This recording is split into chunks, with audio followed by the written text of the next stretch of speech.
From the Fathead Studio in Speedway, Indiana, this is The Skinny.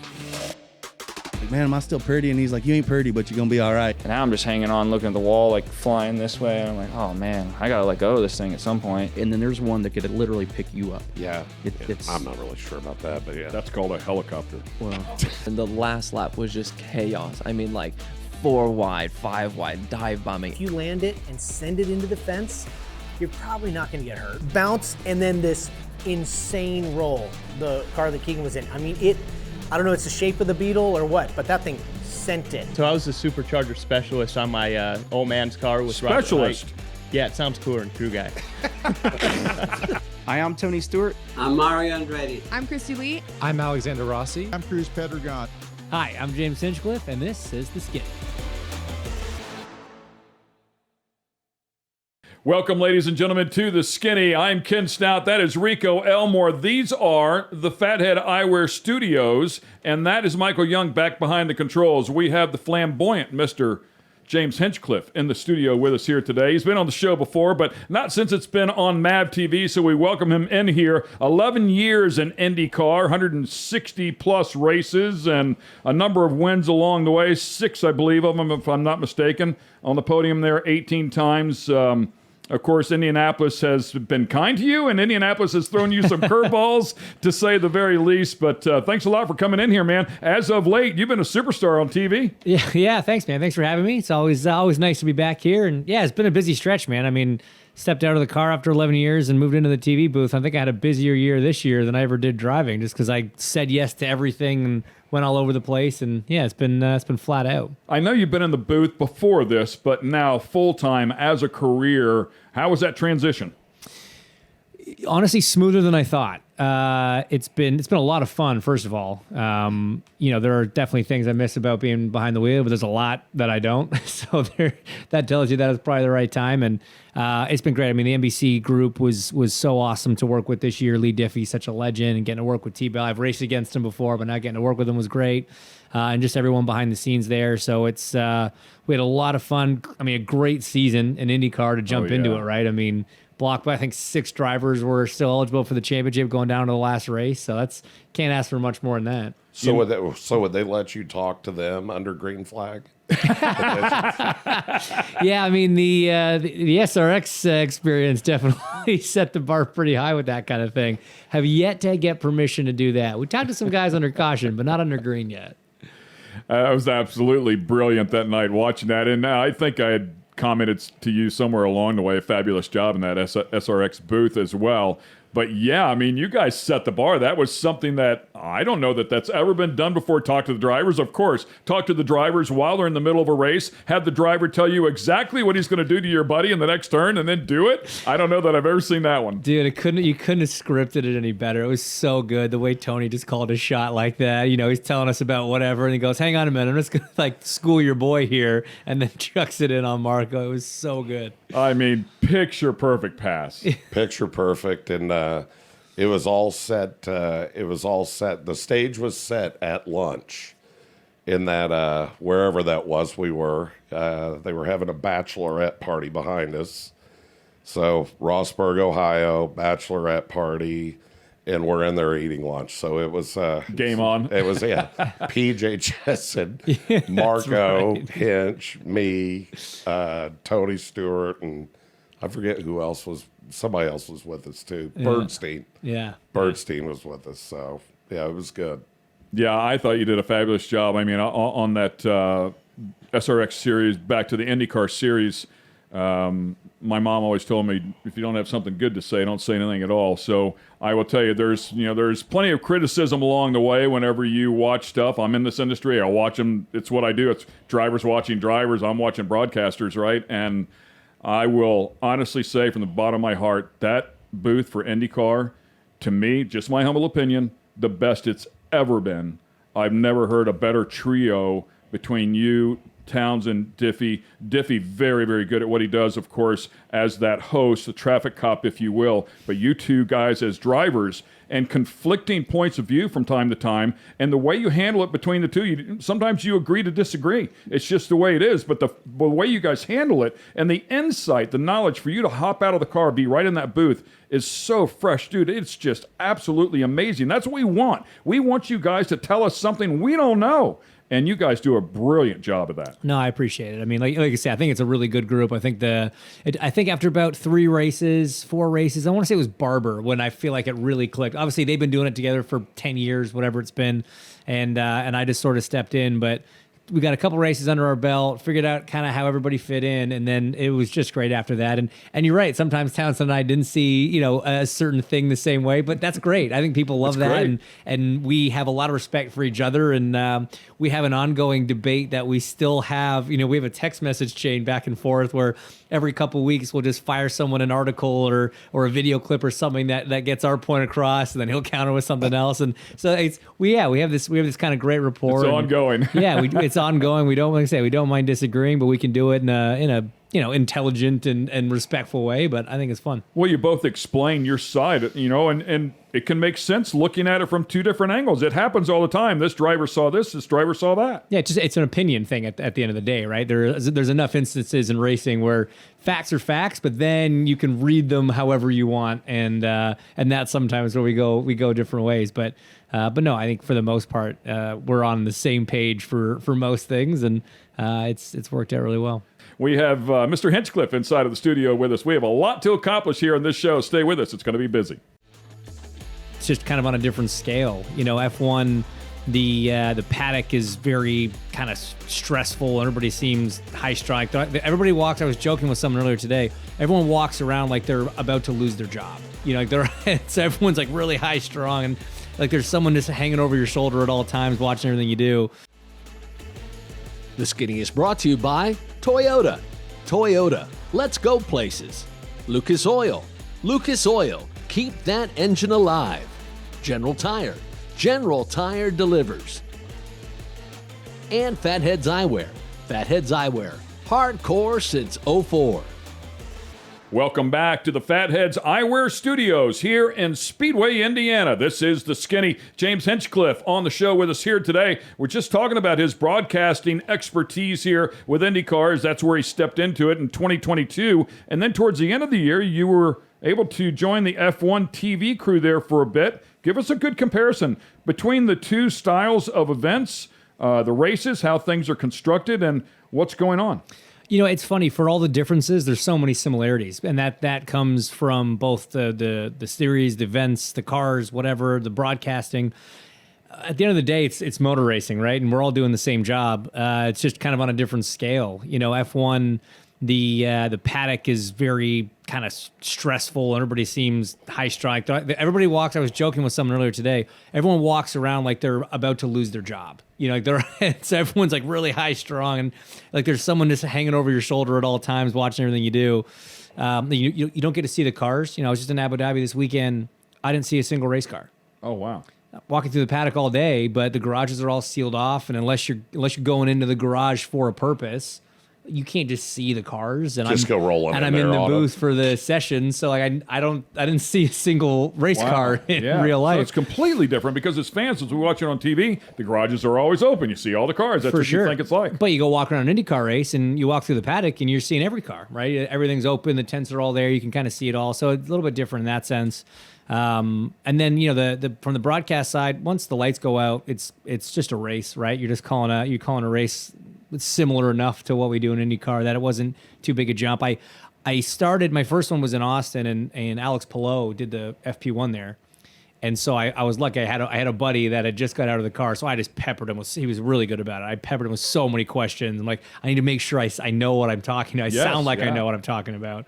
So I asked him every driver question I could possibly think of. But no, it was great, man. Really cool experience. A lot of fun to do a couple of those, and hopefully do a couple more next year. Yeah, that was my next question is how familiar were you with F1 to go in there as an expert commentator and talk about that? How did Alex do, by the way? I I searched around a little bit, but I didn't see any real stories on how it went. He did remarkably well. He did really, really well. The team was really impressed. Lap time comparison to Lando, when you take into account tires and stuff like that, was only a couple tenths off. And he had done some testing, but it was in the old car, and obviously the rules are quite different for this year. So brand new car, first time out there in an hour session, and he did a really, really good job. So that was was that awesome. a car that they were going to compete with as well? Yeah. That was So Daniel a lot of Ricciardo's pressure. weekend car. A lot of pressure, and then Pato awarded the same thing this past weekend in Abu Dhabi. So great to see a couple IndyCar guys out there running around in some F1 machinery. Yeah, and I saw you make a quick comment. We don't have to go too far down this rabbit hole, but certainly very frustrating to see what transpired there with Colton and him not having that opportunity because of he didn't have the license. I mean, are you kidding me? Yeah, the licensing system is bizarre. I get why it exists. It's a good concept, but there's clearly holes in the in the process. It's exceptions to every rule, right? And they tried. They really had to just stand by their approach that there aren't exceptions to the rule, and that's why it's the rule. Everything happens for a reason. I think Colton's in a great spot. Would it have been cool to see him go over there? Absolutely. Would he have liked the opportunity? For sure. I don't think that necessarily means it'll never come. He's still super young. He's obviously super quick. I love that he's staying in IndyCar selfishly, Sure. Because he's great to watch, and he's going to be a champion of that series at some point. But yeah, I think he's kind of at peace. No matter which way it goes, it was going to be a good result for Colton. So did they license Mario then before he got in the car? That's a great question. Just throwing that out there. I don't know. I think he already proved himself over there in that series, right? Yeah, fair. Yeah, as a reigning champion, you have a super license for life. Yeah, you get grandfathered in. James Hinchcliffe in the studio with us here. When we come back, we're going to talk to him about his expertise behind the wheel, not the microphone. Did the karting thing for a minute, and then when I was old enough to get into cars, kind of started that journey, and like everyone, man, just tried to beat down doors looking for money, and whatever you had to do to scrape it together to get a budget to go racing the next year.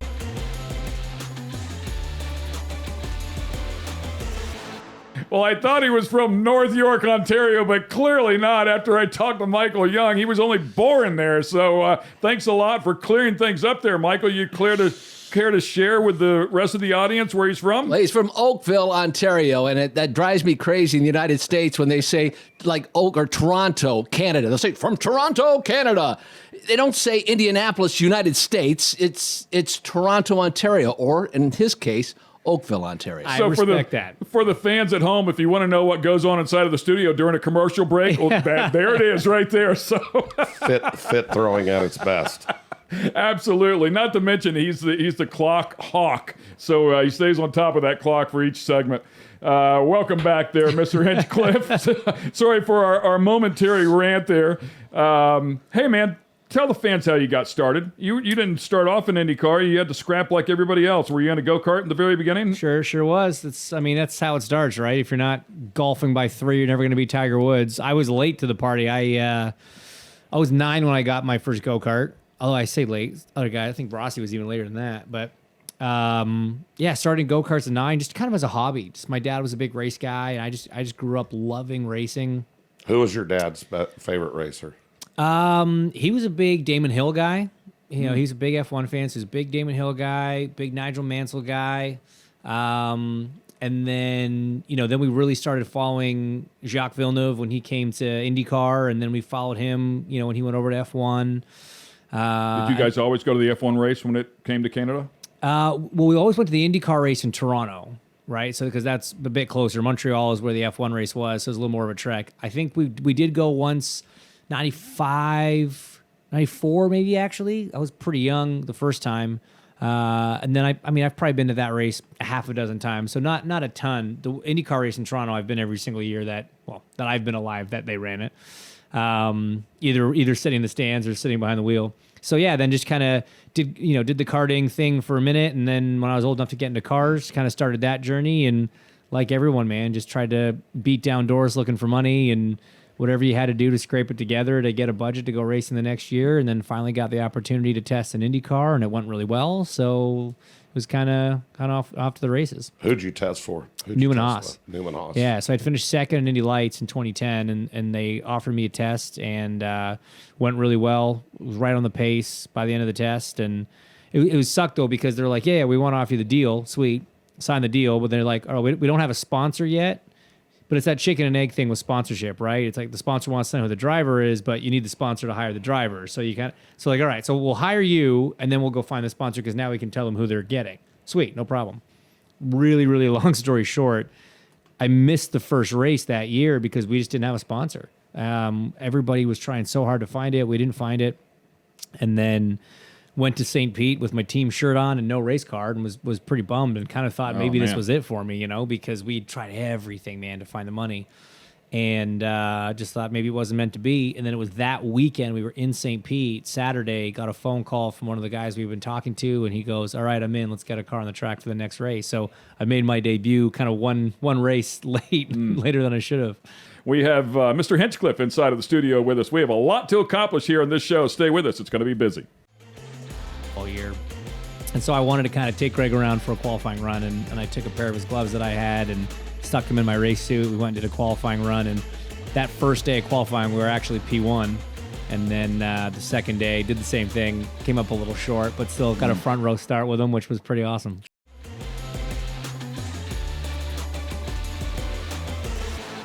Welcome back to the Fatheads Eyewear studio here in Speedway, Indiana. We have Hinchcliffe in the studio with us here today. 2010 Greg Moore Legacy Award. How important is that one? Yeah, huge, man. I mean, we talked about who did Dad like, who do we like. As soon as Jacques went over to F1, Greg came to Indy Car, and man, that was it. He was my hero. He was my guy. And to win an award that is named after him and is given to people that sort of epitomize what Greg was all about. And that was all I ever wanted, right? Like when I was growing up watching him, I thought, man, if I ever make it to that level, that's the kind of driver I want to be. That's the kind of person I want to be. And I've always thought about that, the whole way. And we obviously lost Greg way too early, but winning that award meant a lot to me for sure. You really credit him for the start of your career or some of your passion for racing? Well, I mean, I was already racing. I was already karting, but I think like I say, I credit him a lot with how I chose to conduct myself at the racetrack and things like that. And then also, when he passed away, it was a kind of a pivotal moment for me in a lot of ways because at that point, like I was heartbroken by this. Like, I met him, got his autograph. I didn't know him, but I'm like in tears watching this and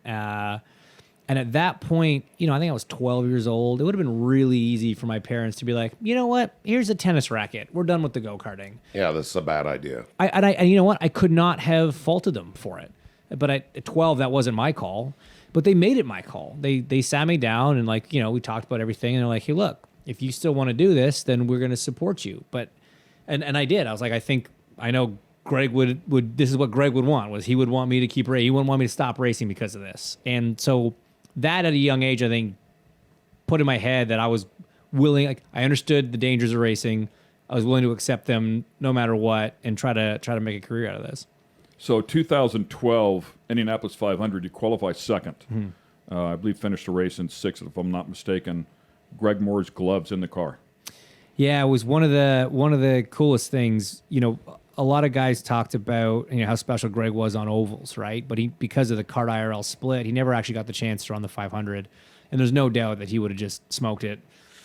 And so it was sad that he never got the chance. Everybody, all the drivers talk about how cool qualifying at Indy is. Like one of the coolest things you get to do all year. And so I wanted to kind of take Greg around for a qualifying run, and I took a pair of his gloves that I had and stuck him in my race suit. We went and did a qualifying run, and that first day of qualifying, we were actually P1. And then the second day, did the same thing, came up a little short, but still got a front row start with him, which was pretty awesome. Should have put his shoes on. Yeah.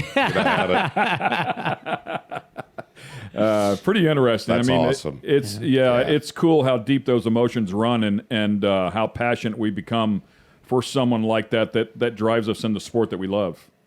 It's crazy. I mean, like I said, a person I shook his hand once and had a couple autographs from him, but still, I was absolutely heartbroken when he passed away, and I was screaming at the screen, watching on TV every time he won a race. I was so connected to him, It's crazy to think that athletes and musicians or actors, whoever it is, have that sort of power sometimes.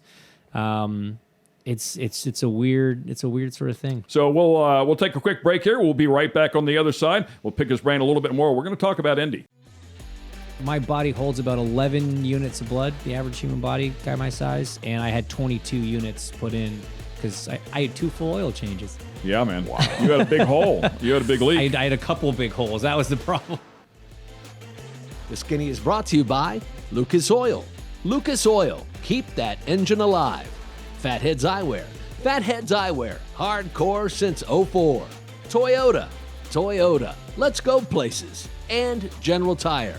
General Tire delivers. Welcome back to the Fatheads Eyewear Studio here in Speedway, Indiana. This is The Skinny. I'm Ken Stout. That's Rico Elmore, the track dude back behind the controls. James Hinchcliffe sitting right alongside. Great to have him spend a little bit of time with us. His very busy schedule here. Nice to have him in the area so we can come over here. By the way, thanks for letting us use your studio. Yeah. Other way around, guys. Other way around. Very kind of you to let Rossi and I come commandeer the place every once in a while. Yeah, no, how's that going, by the way? It's going great. It's going great. We're having a lot of fun with it. And, I mean, obviously the setup you guys have here is incredible. And the fans are liking weirdly seeing us, which is a little disconcerting. So where is it? Where's a podcast, by the way. We should tell everybody we're talking about. Yeah. You have your own podcast. Yeah. So Off Track with Hinch and Rossi. Anywhere you can get your podcasts. And then if you go to YouTube and search Off Track with Hinch and Rossi, we take a couple clips that we do from the show and put them up. And it's fun. Everything we shoot here is usually kind of very much off track and is not at all racing related. It's all just sort of weird segments.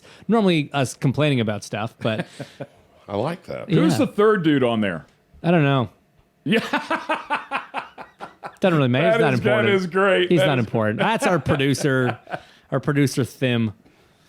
Thim. Yeah. Did they had an extra H? No, we threw it in there because it bothered him. I like that. Yeah, and that's how the show goes, that's ladies and gentlemen. Yeah, right if you there. needed to know how we do it there, that's how we do it. I may come to set in next time just You should to watch. just come hang out. So let's talk about some of your moments out there at the Indianapolis Motor Speedway, because you've had some big ones. 2015, Schmidt-Peterson, you get your first win, New Orleans. 2015, Indianapolis Motor Speedway. Man, you had a really tough day out there. You put us all through quite a scare, put yourself through a scare. Damn near died, dude. Let's just throw it out there. Yeah, no doubt. Practicing after qualifying and had a rocker fail, part of the suspension fail in the middle of turn 3. Hit the wall, and then the push rod, rather than crumpling like normally when suspension hits concrete at 220 miles an hour, it stayed intact and just shot through the tub.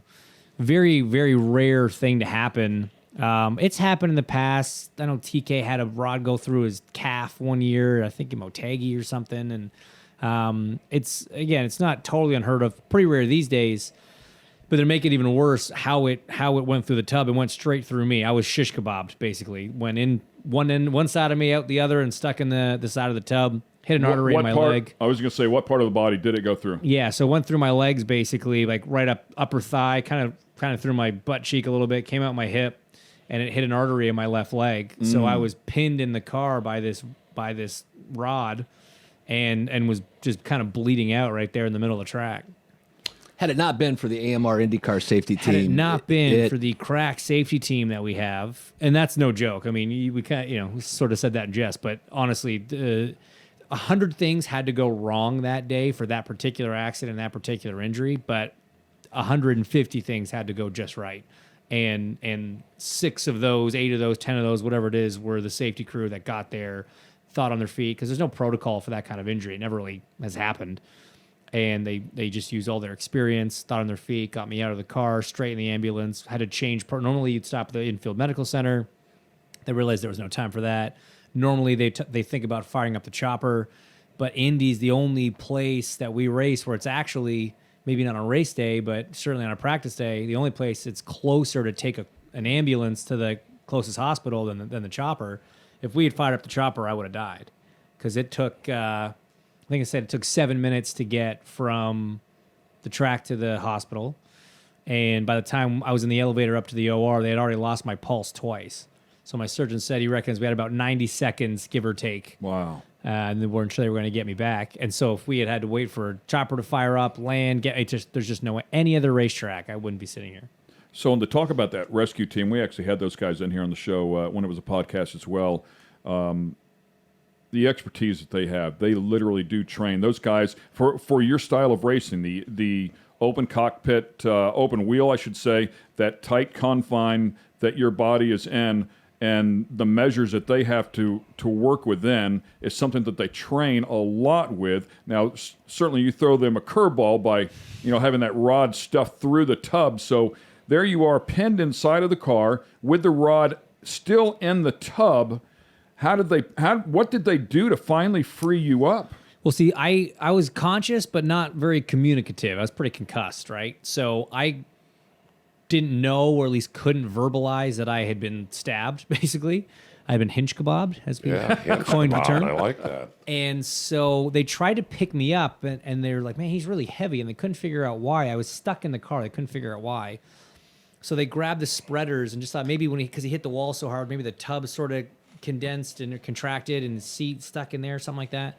So they got the spreaders and spread the opening of the tub, and they heard like a pop. It's like a release of pressure of some kind, and it was the push rod coming out of the other side of the tub. So then when they went to pick me up, I came out, but the rod stayed in the car. It was still attached, so they pulled me off of the rod unknowingly. Oh, wow. And then they hear this thud in the seat, and they look in, and they see the rod. They see a huge pool of blood, and they're thinking, what the hell has happened? And they kind of quick math put it together, like, oh no, like this is bad, really bad. So we got to start pumping full of blood, right? Which now. They don't have any at the track, they don't have any in the ambulance, and so they had to just pump saline in and to keep my blood pressure up till I got to the hospital. I had 2 massive main lines, one in each arm, just pumping blood in, and I was just leaking it out as fast as it was going in. I had no idea they didn't have blood there. They do now. Ambulances.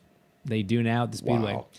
But so my body holds about 11 units of blood, the average human body, guy my size, and I had 22 units put in because I had 2 full oil changes. Yeah, man. Wow. You had a big hole. You had a big leak. I had a couple of big holes. That was the problem. Wow, that is absolutely incredible. So, and as they bring you into the operating room, walk us through that. How long did that take? How did they get you buttoned back up? So again, they didn't know exactly where the damage was, right? Everything internal. They saw the entry wounds, the exit wounds, but they didn't really know what was happening. So they sliced me open and pulled me apart and went looking for the leak, so to speak. Found it in my femoral artery on my left leg, and a little titanium coil was installed to kind of put it back together and hold it in place. And that was kind of the beginning of it. From that side, that was that. Now it was just recovering from all the tissue damage, from the surgery, from the injuries, all the wounds that I had. It was a long process, about 4 months before I was able to sort of get back to being in a race car. I had a colostomy bag for a couple months, part of the recovery. So it was pretty intense, a couple months. We'll touch a little bit more on this very scary situation when we come back. I would wake up in the morning and I would structure my day about how to do the most nothing. I'm going to be the best at doing nothing.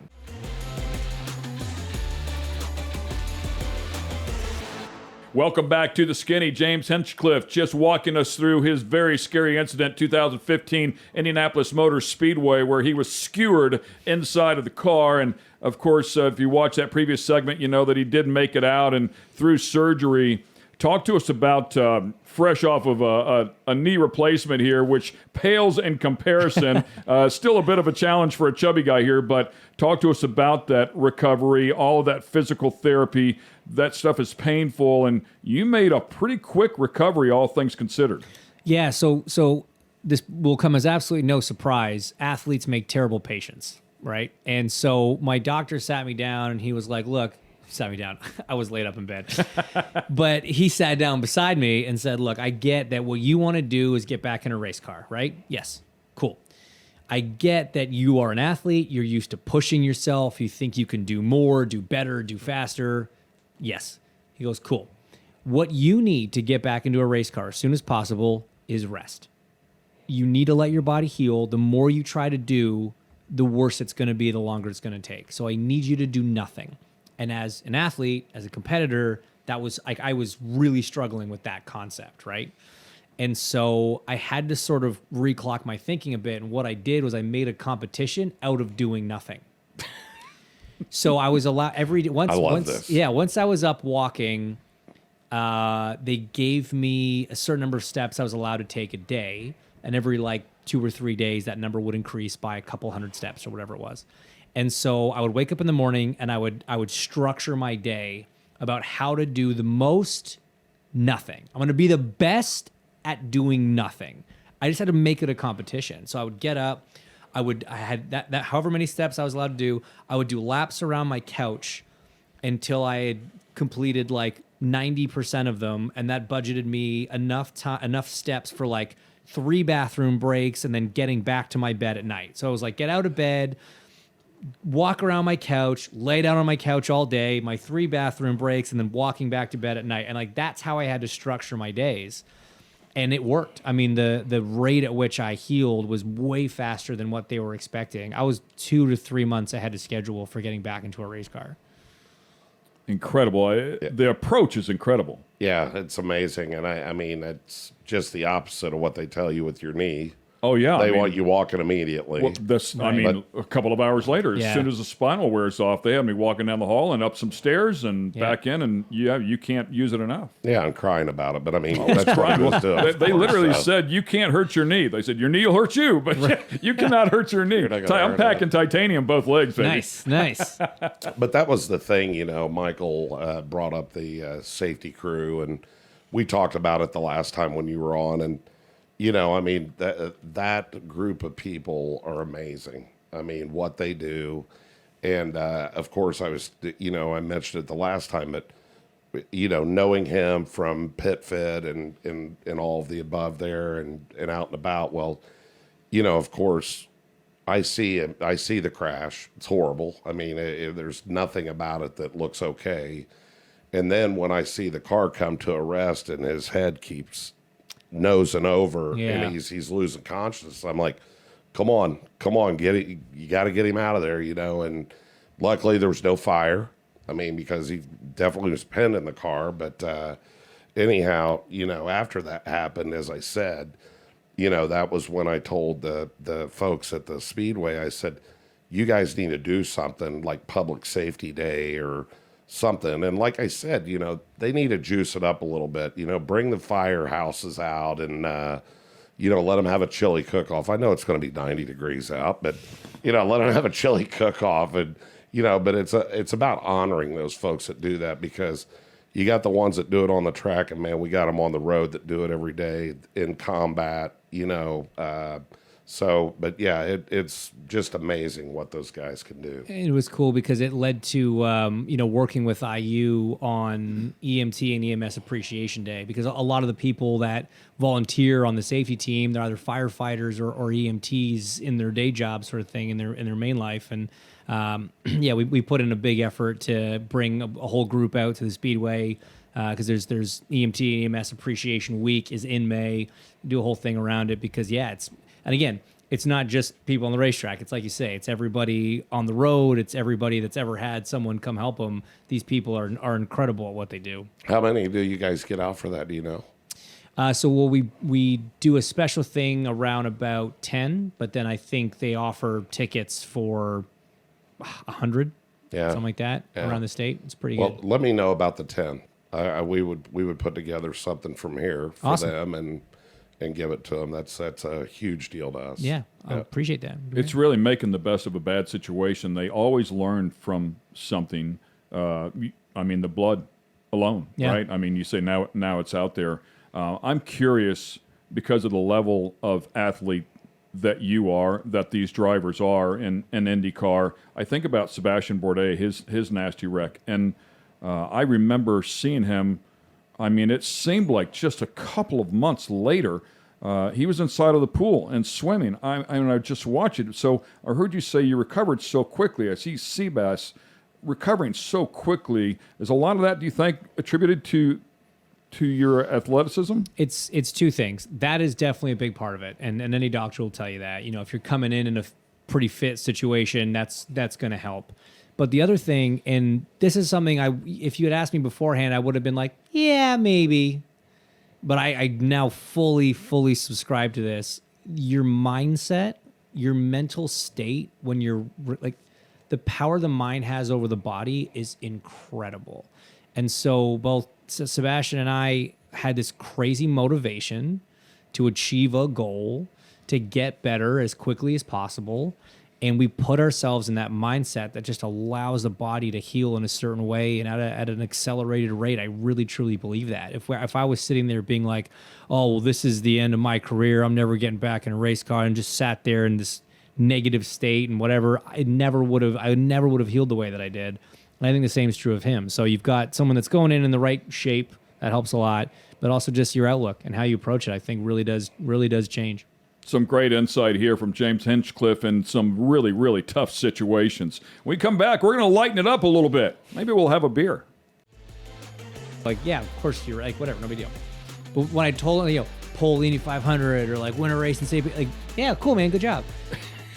But I was like, hey guys, I've got a beer named after me. They're like, what? That's awesome! Like that was by far the coolest thing I'd ever accomplished in my career to my friends back home. The Skinny is brought to you by General Tire. General Tire delivers. Toyota. Let's go places. Lucas Oil. Keep that engine alive. And Fatheads Eyewear. Fatheads Eyewear. Hardcore since '04. Welcome back to the Fatheads Eyewear studio here in Speedway, Indiana. We have Hinchcliffe in the studio with us here today and actually has a beer named after him. Has microbrew beer named it Hinchtown Hammered Down. Yeah. By Flat 12 Beer Works here in Indianapolis. Yeah. So did you bring some? No. Tragically, that Flat 12 no longer exists. And so we're currently in the process of trying to... Sorry, I'm Canadian coming out. Yeah. We're in the process of... There you go. Over on the asphalt. Of trying to reinvigorate it somewhere else here in town. So at the moment we are out of stock because it's not being made because Flat 12 has ceased to operate. But we're still working on it because here's the thing, man. When I started doing that with those guys, my buddies back home in Canada, I've just always been the guy that races. That's just part of they don't care. Like they care, they support me, whatever. But like, it's not a thing to them, right? Nothing impresses them about. It's like your kids. It's like right, whatever. Exactly right. Exactly. Yeah. It was just, they just have never known me in any other way. So like, yeah, of course you're like whatever, no big deal. But when I told them, pull Indy 500 or like win a race and say like, yeah, cool, man, good job. But I was like, hey guys, I've got a beer named after me. They're like, what? That's awesome! Like that was by far the coolest thing I'd ever accomplished in my career to my friends back home. And so I've got to get it back to keep my cred with my buddies in Toronto. That's great stuff, man. How much of that stuff goes on? I mean, behind the scenes, we see you guys as race car drivers. What is that like? To have that stuff happen. Are people coming at you all the time? Oh yeah, man, it's incredible. Like you're so lucky just to get to do what you do, right? Just to go call yourself a racing driver and get paid to go drive race cars is incredible. But then it does open up these awesome opportunities, right? People come to you with things that they're not coming to just anybody with, and you get to get involved in kind of side deals and things you're passionate about, and we call them passion projects, right? They're not necessarily gonna make you rich or whatever, but it's something fun and you can have a good time with. And the whole Hinchtown thing went to another level. Where did that start? Yeah, it started over a case of beer in a basement of an office in Ludington, Michigan. That's how that started. But yeah, no. Speaking of buddies. Yeah, speaking of beer. No, honestly, man, the whole Hinchtown thing was the brainchild of a guy called Jim Bowie. And he was sort of a mentor to me on the off-track side of motorsports, the marketing side, the commercial side, really helped me understand that part of the business because it is a business. Absolutely. And that was sort of a concept we came up with together. And, I came up with this internet town, Hinchtown, and I was the mayor of it and all that. And it was sort of weird at first, and we didn't quite know what we were doing with it. And we sort of embraced social media and like videos on YouTube earlier than some others. And yeah, then it just sort of took on a life of its own. And now, I'm people introduce me as the mayor of Hinchtown more than they do, James Hinchcliffe. So I guess it's stuck. It really is pretty cool. I mean, you grew up in that era where you went from no social media, pretty much no social media, to what it is today, and you've had to make that transition. And in large part, you have this huge fan base that wants all of this. Just keep feeding us. People just want to know everything. They want to know every aspect of who you are, what you do, where you go, who you hang out with. And I'll never forget. So that same guy, Jimbo, he had a partner called Stephen Volpe, who was also a part of the whole Hinchtown, genesis. And I'll never forget sitting in a coffee shop with him one day, and he was explaining Twitter to me. He's like, this is new thing, and you post these little things. That's only 180 characters, but you just post these little posts. I'm like, you just post words? Like, what? I don't understand. Why? I'm like, this is the dumbest thing I've ever heard. And he's like, no, it's going to be the next big thing. I was like, Steven, no, it's not. He was right. I was wrong.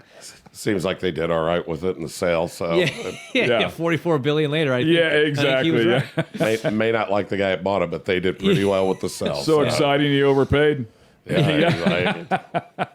Yeah, super cool. I mean, no question about it. To make that transition and keep feeding those people all of that information, but to learn, you mentioned it before, to learn the business side of it. It's extremely important as well as a business. Now it is about impressions, it's about views, and that equates to dollars immediately.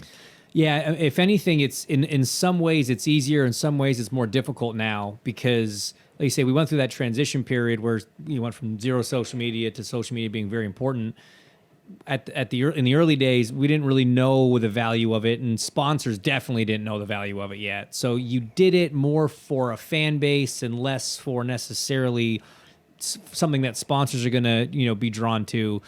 Now you know how important it is, you know how critical it is, you know how valuable it is to sponsors. So it's if you're coming up, it's something you've got to do. You've got to be active on it. You've got to be creating content constantly. I mean, as a driver, you're almost like 50% racing driver, 50% influencer. Yeah. As much as I hate to say that, it's so important. It's one of the first things that you never sponsors get look a at. break anymore. You really never get a time off. You sit down and you relax a little bit. Your brain's immediately going like, what can I do next? Yeah. I mean, you're constantly focused on it. I just take a selfie of myself sitting on the couch watching TV. And someone's going to like it. I mean, it's all about access, right? That's, I think, it's sort of a little bit off piece, but it still sort of fits. I think when you look at Drive to Survive and what it's done for Formula One globally, but definitely especially in America, you took the most like elitist sport out there, right? Where the drivers are the most closed off. Most people can't afford a ticket to go. Even if you go, you're not getting in the paddock. You're not seeing a driver. You're not getting an autograph. You see one interview with them maybe if they win. You know nothing about these people. They were just these mysteries. And then overnight, the level of access that show was granted and then let people in. You could see how the sausage is made now. And that's what people want. They just want to see everything. So 2 questions. How many more F1 races are we going to see in the United States? Do you think it's going to grow? I'd be surprised if it went past the 3 that they've got on the schedule for next year. Vegas is going to be wild. Vegas is going to be wild. Miami already was. It had some issues. I think anytime it's a first-time event, especially a street circuit, things like that. Nashville had issues. Second time around, way better. Right. Yeah. There's going to be a lot of issues like that. It'll be really interesting to see how much better Miami is from the experience on premises, and then what lessons they take from that and apply it to Vegas to try to make Vegas have fewer issues for a first-time event. I think that Miami and I think that Vegas are much like the Chili Bowl. It's a party that a race breaks out in the middle of. Correct. Because there's way more party going on than, that's the way it seems. You know what I mean? It's an atmosphere. And then that's sort of the difference with Austin, right, with COTA. Because I was talking to Julian Palmer about this, who I worked with on the F1 TV stuff, and he was like, the fan base that showed up to Miami were there for a certain reason and were certain kind of people. The fan base that showed up to Austin, very different, right? You had your Formula One fans, and then you had your race fans. Right, like the Miami people were there because it was F1 and it's glitzy, it's glamorous, and it's all these fabulous, all these things. South Beach, right? All the deal. The COTA fans were like race fans. Posted up on the grass with an easy up and lawn chairs, like good old fashioned race fans for the most part. Not moving. And it was the largest attended Formula One race ever. It's incredible. At Coda. At Coda. Wow. Wow. Ever. Wow. Incredible stuff. The following is just unbelievable. As always, man, time flies by with these shows. I mean, it just goes by in a snap of a finger. But thanks a lot, man, and for taking the time to get in here. And hope we didn't get a chance to talk about it. I know you're trying hard to get back into a race car and sports car side of things. Best of luck on that. Can't thank you enough for all the input in the booth, man. It's cool to listen to you guys and to hear how a professional level driver thinks and what they see. It's great stuff, man. Keep it coming. Appreciate it. Thanks very much for having me, guys. Always a pleasure. Always. Awesome stuff. The Skinny here on James Hinchcliffe.